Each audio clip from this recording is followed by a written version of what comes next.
Gary, you're in the business of training and educating people in the travel industry.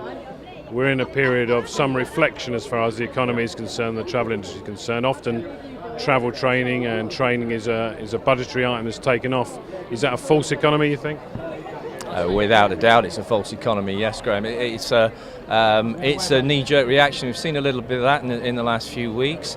To be honest, a lot of people are seeing it as a short-term thing because you have to, in these times, you have to build your brand, you have to build customer service, you have to build loyalty, you have to keep your clients coming back. In order to do that, you've got to have the right people, you've got to keep them in place, and you've got to get your clients and build that relationship with your clients. So training is an absolutely vital part of that, now more than ever, I think. And we do have customers who've come to us in the last few weeks and have said, we've looked at all our areas of expenditure, we're looking to cut back where we can, and we're seeing where we can do better, where we can do more. And actually one of those opportunities is where can they convert more sales, how can they do their marketing better, how can they do it more effectively to get more out of it.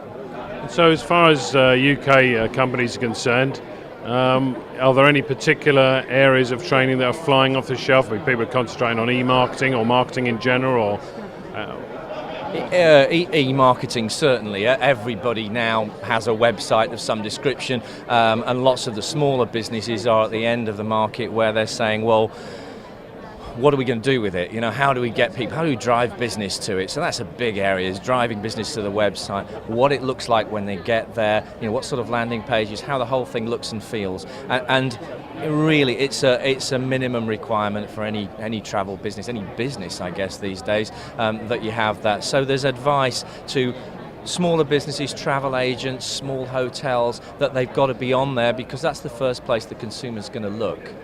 You know, overseas, the market's growing in a different way. It's at a different stage in the cycle, isn't it? But in many ways, they're able to benefit from, certainly if they come to a training company like ourselves that has the experience from the UK where the whole economic cycle is further moved on, then we can shortcut some of the steps that they have to go through to learn that, and get them there more quickly. And certainly lots of areas of the world that they're realising, again, that the need for e-marketing is absolutely vital, but combining that with a sense of how the customer uses it and of customer service and of personalising it along the way. And as far as I'm aware, there's still not an overwhelming surplus of skilled, trained and experienced travel industry staff. They're still in a shortage, so presumably your training products just help to move that forward.